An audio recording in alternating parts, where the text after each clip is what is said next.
Good morning, I am Sabrina and I am the co-founder of an association which is called On Continue and which works with language teachers and actually French language teachers.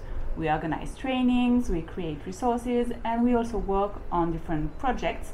And we are now working on the cooperation project with the program Erasmus Plus. And the aim of the project is to promote nonverbal techniques to foster social inclusion and group cohesion. And I am now with Anca, which is the partner we are working with, and she's going to talk about the nonverbal techniques. Hello everyone, I'm project manager and president at Eduplus Association in Tenerife, where we created a consortium, Tenerife Courses, a consortium of local organizations from Tenerife, where we organize training courses for teachers, adult educators, and different staff from non-profit organizations. So I've been working for several years in exploring different active learning methodologies and innovative techniques to teaching. It was great to meet you and have this project together. So the first question that I can ask you is, what are nonverbal techniques?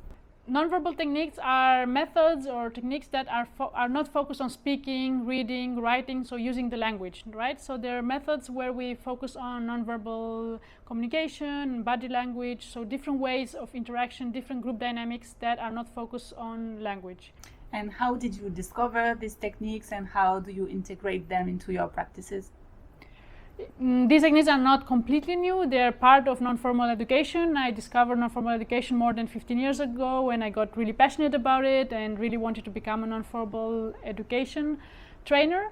And so in non-formal education, you have a mix between verbal and non-verbal methods. And with the years, I saw that the non-verbal techniques are very efficient in terms of creating group cohesion, in terms of creating sense of belonging, social inclusion, all of this. So that's why a few years ago, I decided to specialize into working with non-verbal methods. And what are the main techniques that you use? So we have different techniques, as we saw in the project when we do the mapping of the different resources and techniques that are out there. They're inspired from different disciplines.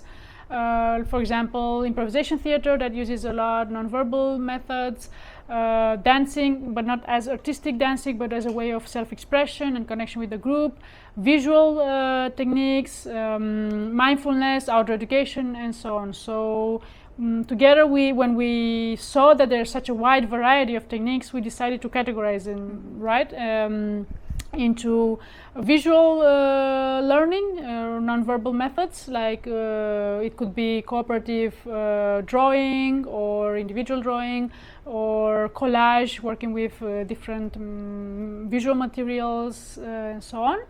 We also explored outdoor education techniques like team challenges and treasure hunts, right? And different way of interaction with nature, yeah, like nature-based education, where it's not necessarily needed to speak, but you interact with nature and you do something. No, it's what they have in common is that it's learning by doing, experiential learning, and so on, right? And other category is the body movement techniques, where we focus on moving the body, integration between the body, the emotions, and the mind. And in this category, we have group dynamics. We also have like dancing and different types of interaction.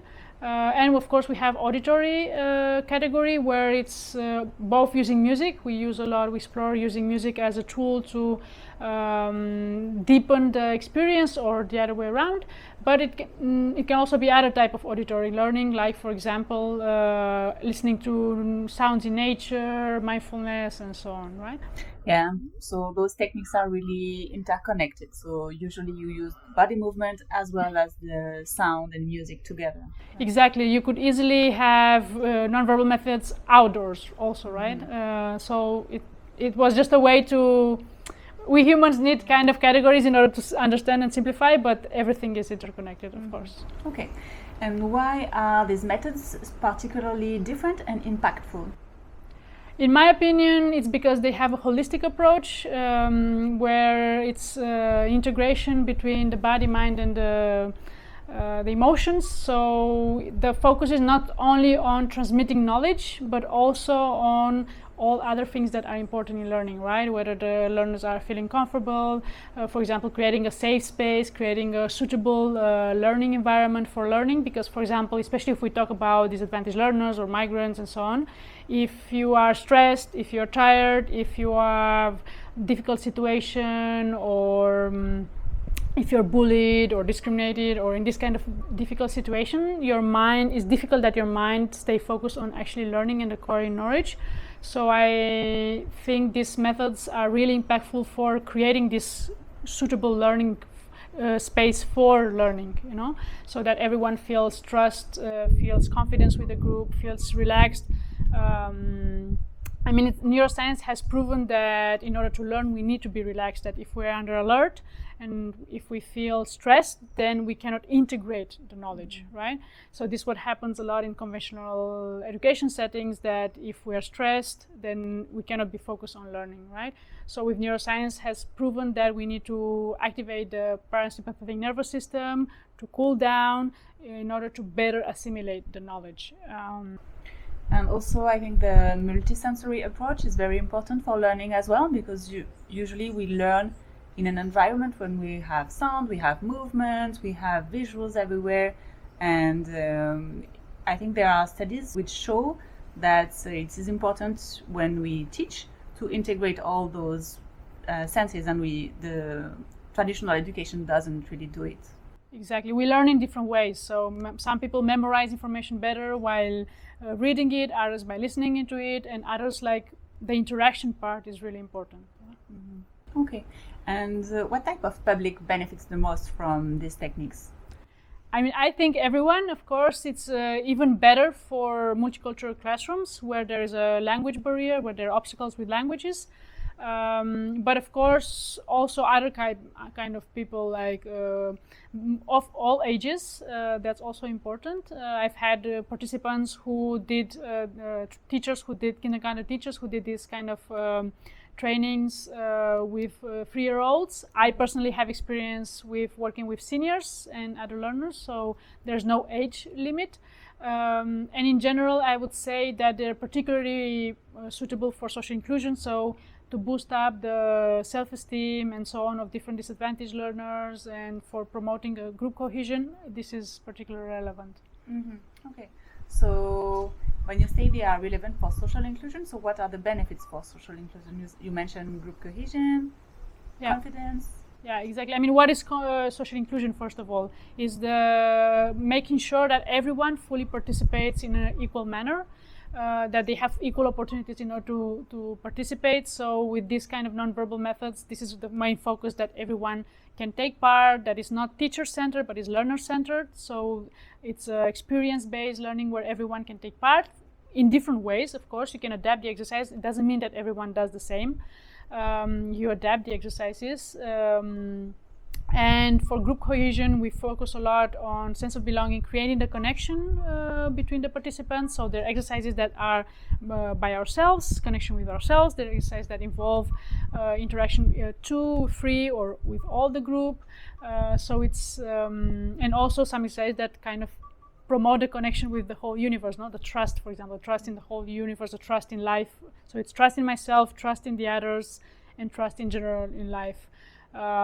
So these exercises are also good for promoting like empathy, putting ourselves in the shoes of other people, also sense of belonging. So once you have this kind of interactions where you can express yourself for who you really are, then you feel more bonded to the group, because acceptance is another thing, like you feel accepted by the group. We have a lot of exercises that promote that I express who I am and then I'm being accepted by the group. So this is perfect for social inclusion, or to prevent bullying, to prevent racism and discrimination, and so on.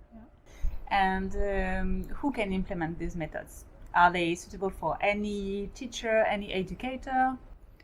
Almost everyone, I would say. First of all, you need to get training before you do this, but it's definitely suitable for trainers, teachers, adult educators, social workers, anyone who works with people really in an individual or group setting. They're more focused for group settings, but they can be adapted to individual setting. I've had at my training courses social workers and people who work at individual level, and they also said they adapted some of them, but as such they're meant as a group setting.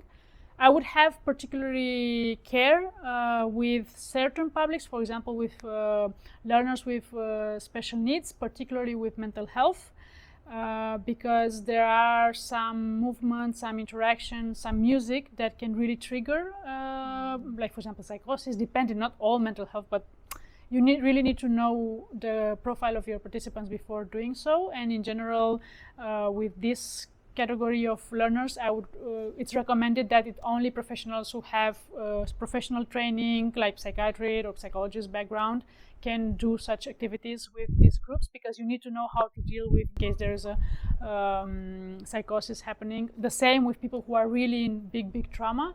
Some activities with promote emotional connection with yourself, so they can connect with that trauma. So different reactions are possible, and even catharsis. So it's good that in these situations it's done only with people who really are specialized in this particular special need or situation of the group.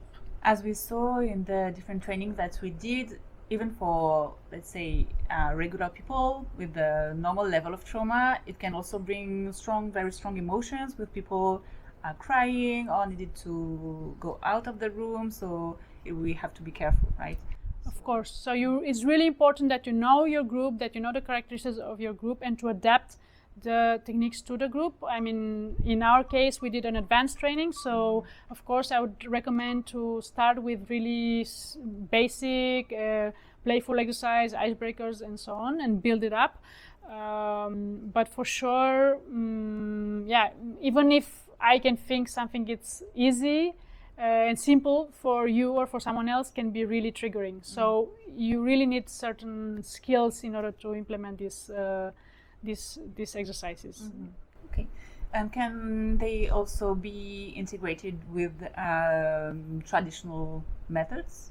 Yes, of course. I mean, we focused in this project on non-verbal methods, not because we think they're better or we should not do verbal-based methods, but it's just because we already are surrounded in conventional education with different verbal approaches that include language. So just in order to complement also with non-verbal methods. So you can do it in different ways. You can, I mean, for me, it's important that people become aware of the importance of non-verbal communication and body language, and movement. So think of how you can integrate the body and the emotions into the regular teaching you're doing. So this is one thing, like you have regular activities that can involve speaking, listening, and so on, and how you can adapt body movement and this kind of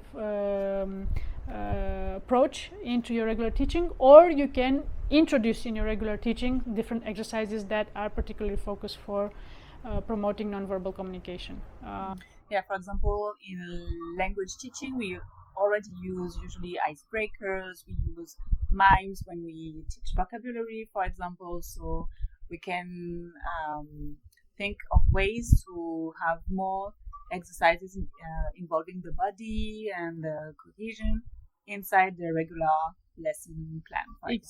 Exactly. One of the key benefits of this methodology is that it helps learners to learn without knowing that they're learning. So also in language learning, but also in other contexts, like it seems fun, it seems interesting, so people don't really realize they're learning, and this makes learning even more effective because you assimilate better knowledge. Neuroscience has proven that when we have fun while we learn, we remember better and we integrate better the knowledge. So it's not about separation, but it's like integration and how they can complement each other. I think it's also important, for example, because when we teach, one of the issues or the challenges is to keep the students or the learners motivated and focused on what we are doing. So introducing small games inside the teaching, or energizer, for example, when we see that they are starting to maybe sleep or think about other things, like introducing this type of exercises brings playful dimension, and so it can also work for the motivation, the global motivation of the students. Yes, exactly. So it's also good for empowering students because one of the challenges in learning is sometimes like the motivation or the lack of self-esteem. For example, with language, like if you can know the language, you can know the words, you can know the vocabulary, you can know the grammar, but if you don't have the self-esteem, if you're not in your comfort zone in order to try to, it's difficult to learn the language. And one of the things that we teach with the non-verbal methods that have in common is it's okay to make mistakes. Mm-hmm. Yeah, it's very important to learn in general, but also especially when you learn languages, because you need to make mistakes to learn how to. Exactly. And for example, I have experience with working with multicultural classrooms with teachers from different countries with different level of English. So it's super important to make people feel comfortable that none of us is native speaking and we can just make mistakes, we can try, because if we don't try, then we don't learn, we don't grow, right? So it's really important to create this kind of environment, and a lot of these exercises have this in common. They can be silly, they seem silly or stupid or only for children, but actually they work not only for children but also for adults, because we all have this fear of making mistakes. What does it mean, making mistakes? Not feeling accepted, not feeling loved. So that's what we think it means, right? Doing exercises that promote acceptance of my own mistakes by myself and acceptance of the group, it's really crucial. Mm-hmm. Yeah. But as you said, some people may find it silly or only for children, and it's not always easy to incorporate these methods into formal environments. So what are the challenges to use these methods? From my experience, I've seen there are two types of challenges. There are challenges at institutional level or at society level, and then challenges at group level or individual level. So for example, institutional level, as you say, it can be difficult to convince your team, your director, or boss, whoever, to actually implement this kind of methods. Why? Because they're quite new, and in general, more and more non-formal education is being adopted in formal education settings. However, for me, it's not just a matter of non-verbal methods particularly, but it's a shift of paradigm in education, between education being focused on transmitting knowledge and acquiring knowledge versus education that has a more holistic approach that also includes, for example, education values, like transmitting values, or education that has purpose in ensuring well-being, right? And non-verbal methods, it is part of this paradigm shift, right? So these are the challenges at institutional level or at society level, and to combat them, you need to explain, to explain why, which are the benefits. There are also some challenges at individual level. First, the challenges for the trainer, that many trainers, for example, they tell me they don't have time, trying to innovate, time to train themselves. So of course, getting first trained and then getting the time to prepare and introduce something new, it takes time. So this is for sure. And also challenges at group level, you really need to know the group, and you need to kind of convince them to try it out. Yes, because some students that, for example, we have come from different cultures, and their teaching approaches are very, very traditional. For example, they only want to do grammar. And when we try to introduce role plays or other games, they are feeling like they are wasting their time. So I think it's really, really important to make them understand the benefits of these methods so that they get into it. Because if somebody or a few persons in the group don't really participate, it can really break the experience of others as well. Mm-hmm. For sure. And I don't have the recipe of how to convince people to do these methods, because if I would have, I would change the whole education in the world, right? But I do think that it's possible. So I strongly believe that it's possible, and I strongly believe that it's worth trying. So I would encourage everyone to try, and with this, it's experience. It depends on your group. You know your group best, you know your context best, so you need to think beforehand with which is the best strategy. It's not like sometimes, I have teachers in my courses and they think like, wait, next week I will just start doing all these exercises. Like, take a step back, reflect, and which are the steps you need to take, because I think before introducing to your group, you need to make sure that you have approval, for example, from your institution, or if they're minors, if you have into consideration their parents, and so on. And I also recommend like starting really basic and step by step. Like progressive is really important. Whenever you start with an exercise and the group rejects, either by laughing out, because laughing is a natural protection mechanism. Yeah, they don't laugh at you. It's just a natural mechanism to protect and to demonstrate, to show that they're not comfortable, right? So whenever they either laughing or stepping out, or it shows that the exercise is not suitable yet, right? It's too deep, or it's too funny or too silly. So you need to know your group. For example, I work with teachers. I know that teachers tend to be very intellectual. They're used to analyze. They're used to think. So I need to, for example, give information. I usually give information first about how does our brain work, what does neuroscience says, which is the difference between the sympathetic nervous system and the parasympathetic system. So when people understand why and the theory behind it, then they are ready to do it. But of course, when I do it with seniors, I have a totally different approach. I'm not going to start talking about the parasympathetic nervous system.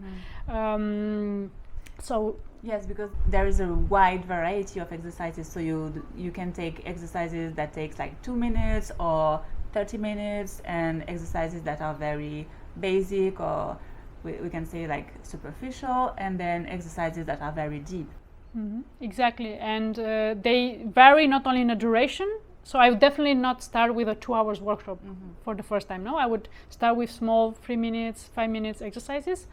And also they vary in the intensity, as you mentioned, right? There are exercises that don't require so much emotional involvement, and others that are really deep and profound and can be at the verge of therapeutic work. In this case, we talked about methods that are pedagogical methods that can have even therapeutic benefits. So this is what you mentioned, that maybe some can even cry or have strong emotional experience. And for this, definitely, I would say, please get trained first before you start doing such deep exercises. But when we talk about non-verbal methods, it's a wide variety, right? So that is something for everyone and every group. And I'm sure that many of the activities that you already do, you'll think, oh, actually, this could be non-verbal, no? So I think it's already a lot there. I just think we need to diversify a bit more, no? What is the advice that you can give to educators and teachers who would like to start implementing those techniques? I mean, first of all, get trained, get knowledge. With this project, we are developing different training plans, materials, online course, and if possible, go to a face-to-face training, because talking about convincing people, it's really, from my experience, is when people actually experience it, is when they understand the benefits, right? You can tell them which are the benefits, but the key thing is to make people open to give it a try. They can be skeptical, but at least they need to be open to it. And another important thing is that it should be voluntary. It doesn't work if you force people. So this, in terms of integrating it into the formal education setting, it's a bit challenging, because if they have to do it, it's different than if they choose voluntarily to do it. So first, get training, and second, get your approval from like an institution and inform your group, right?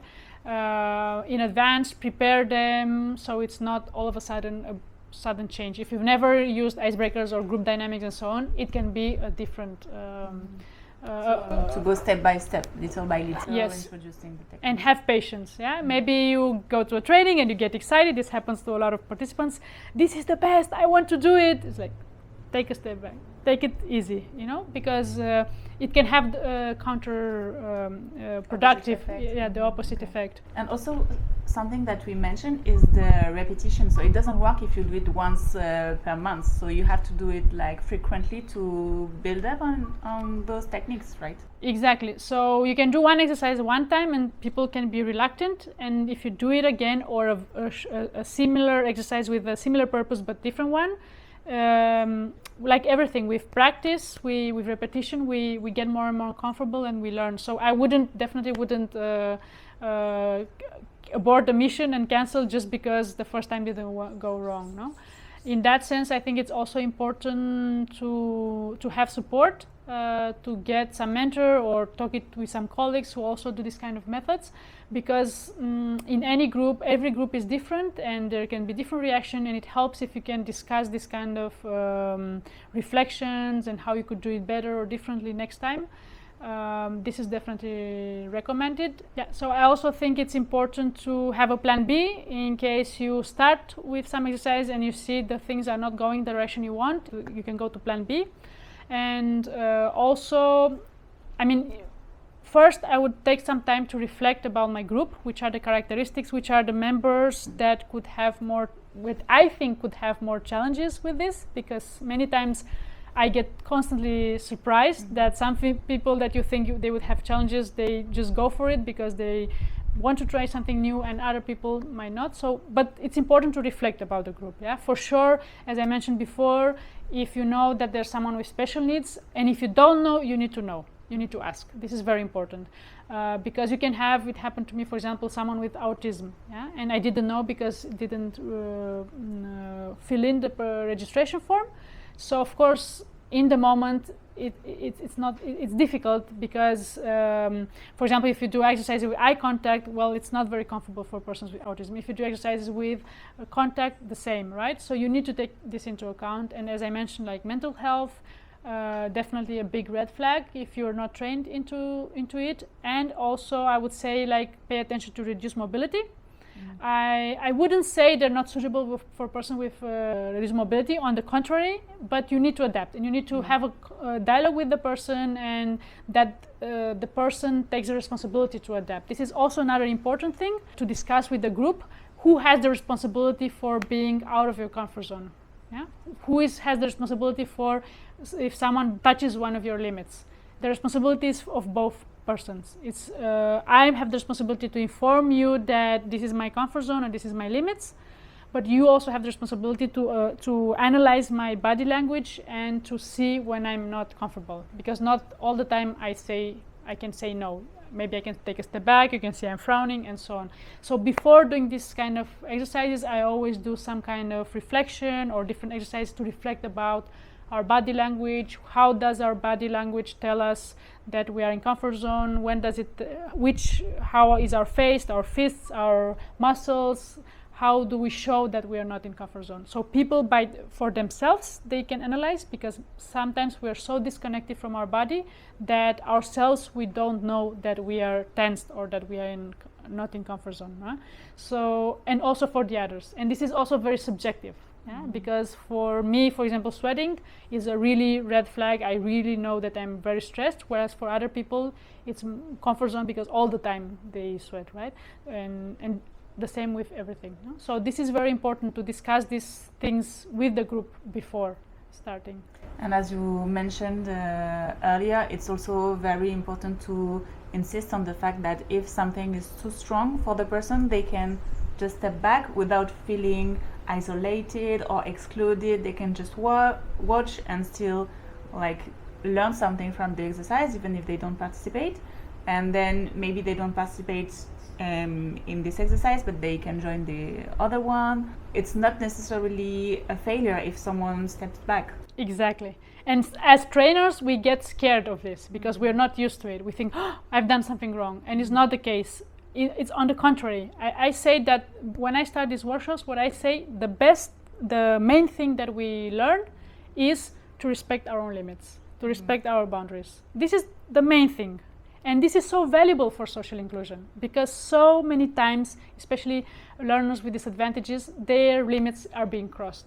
So it's a way to empower them to become aware about which are their limits and to respect them. And it's interesting, when you do this, the persons who actually understand it and really steps back, they feel really good.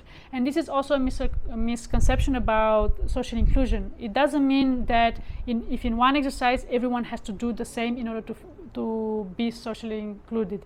For me, it's a mix between really participation and how you feel. And I think the feeling is more important, because many times everyone does the same thing, but you don't feel that you're really part of the group.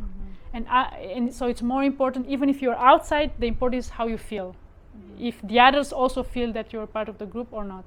And how you, the same as you mentioned, you're also learning while watching. I always say that it's really important the gaze, because it should be like acceptance and really curiosity to observe how the group is doing this exercise, and not, you know, judgmental and rejection look, because this can influence the experience of the group as well. But it definitely works only just watching, because we have these mirror neurons. We learn by imitation. Babies learn by imitation, and we maintain this through mirror neurons. We retain this as adults also. So, and sometimes it's very interesting. Sometimes you can get a deeper experience by watching the others than really experiencing it yourself. Okay. This can also happen, because yeah, it's different, because when you're in it, maybe you're not so aware of what is happening. And about empathy, you know, when you watch someone getting emotional in an exercise, you can feel their feelings, and it's really powerful. Yeah, I strongly believe that this exercise really helped building the self-esteem, and I think in education this is one of the barriers. Like, if you think you cannot do it, if you think you cannot learn a language or whatever, it's much more difficult to actually do it, right? And it's compatible, no, with any kind of learning. To step out of this, to really try and get this. I mean, for learning, we need curiosity, and we need open mind. You need to really want to learn, and these methods are perfect for this. And you mentioned also cultural differences. This is also maybe a challenge or something that trainers need to take into account, because there are different cultures. They have different habits or different rules, unwritten rules, and you need to take into account if in certain culture it's okay to get interaction, for example, between men and women, if it's okay to get proximity, if it's okay to get touch, because some exercises involve touching or holding hands and playing.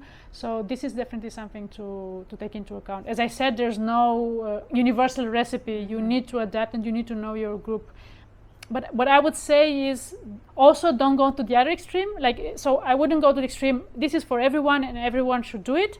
But I also wouldn't go to the other extremes, like, okay, I work with seniors or I work with persons with reduced mobility, so then we don't do this because it's not suitable for them. Maybe it's not suitable now, or maybe now you don't know how to adapt this. But you need to adapt, and I really believe, like, with adaptation, it's possible. So which activities are possible and which not? This is very important.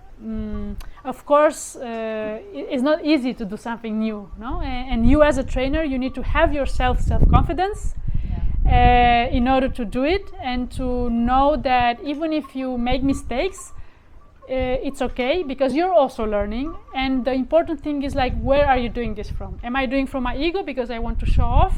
Or am I doing because I really believe that these methods can help people? And people feel that. People feel your intention.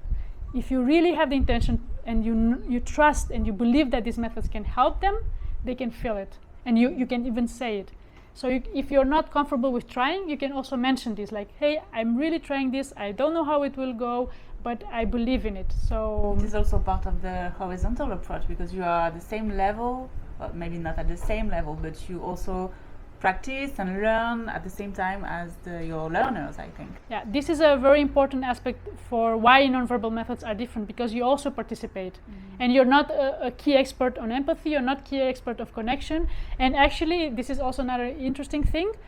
There might be exercises that are very challenging for you, but for the group not. So this is really helps in breaking the hierarchy between the teacher and the students. Because you only need to be able to show the activity and introduce it and facilitate it, but it's the participants who are doing the activity. So this is also important, not to limitate your group based on your own limitations. So that's why, of course, you as a teacher, you need to work on your personal development as much as possible, but you don't need to wait to be perfect in order to try. So try with the most simple one. And for me, what really helped was the question, who am I to steal the possibility of this group to try these methods? Who am I to decide they're not up for it? Who am I to decide that you cannot do it? It changed my shift, because then I realized, okay, then maybe I can make my ego a bit smaller, and I accept that I can mistake, try it, and of course step by step and see what happens. Especially since there is no evaluation, we don't need to reach a certain level, there is no grade, so I think it removes this pressure that learners can have when they learn something. We have informal education, we have tests, we have evaluations, we have grades, and here it's just like feeling your emotions and participating, and I think participating is the key. Yeah, exactly. This is very important what you mentioned about the fact that there's no right way to doing the nonverbal methods, right? This is one of the challenges why people might feel reluctant or scared to do it, because like, because they're self-conscious, will I do it right? And this is very important. That's why we do the exercise with it's okay to make mistakes, because it relaxes people. You don't need to move in a certain way. Or many people say, no, I don't know how to dance. Or I don't know how to draw. Or I don't know how to draw. I don't know. A lot of limiting beliefs we have, right? So it really helps that it's this focus on the process and not on the result. Yeah. So this is also important that we don't correct people. Yeah. So we don't correct. Okay, you should move like this. You should move like that. You should draw like this. You should do it like this way, right? There's no right way to do it. As long as you participate and you put your intention to do the best way. The only situation where we interfere is if someone offends or breaks the limits of someone else, right? But as long as you respect the limits of others, it's your self-expression. And this is one of the key things that I think also why it's so relevant for social inclusion, because these methods help people be themselves. You don't need to have a mask, you don't need to hide yourself, you can just be yourself. And I think unfortunately in society we don't have so many opportunities to really express who we really are. We don't even know who are we, no? So these methods also help in this way. So that's why I said it's a much more holistic approach to education, which can be sometimes challenged by the pressure of the curriculum, the pressure of the institutions, because we have a tight, many teachers say they have a tight schedule, they have tight objectives, so we are in the process, no? Like I think also what I want to transmit is that these methods maybe are not for implementing them tomorrow or the day after, but I do believe they're the future, no? That the education needs to go into that way, no? To have a more holistic approach. I mean, in the last decades and even 100 years, the education system hasn't changed as much. It's not stepping up with the changes in the society. And we need to train skills like cooperation and empathy. Exactly, right? It's more and more required. And talking about social inclusion and working with people with disadvantaged learners, it's exactly this. I mean, we wouldn't have bullying if we would have prevention methods like this that would promote acceptance, self-expression, tolerance to the emotions of others, and people start implementing those types of methods in like preschools and things like that. So yeah, I think it's important to promote those techniques to a broader audience. Yeah. Okay. Well, thank you for your insights about these methods. I recommend you follow the trainings that we offer and the resources that we create. And if you want to participate in a physical workshop, you can to the website of Anca. Can you remind us of your website and your organization? TenerifeCourses.com. TenerifeCourses.com. We organize training courses particularly for teachers and staff that have Erasmus training, funding. But it's open for any kind of teachers or participants that they can attend. And I strongly recommend that if you don't have the possibility to come to such an international training, search in your local network what kind of similar methods. Maybe you don't find anything like called nonverbal methods, but you can search maybe for improvisation theater, for visual learning, different types of methods. In our resources, we mentioned a lot of disciplines that partially work with such methods, so definitely give it a try. Thank you very much. Thank you. It was great collaborating with you and also to learn and explore more ways of how to adapt these methods for language teaching and for working with people from different cultures. So it's definitely an interesting experience. So thank you, Sabrina, for doing this project together. And thank you.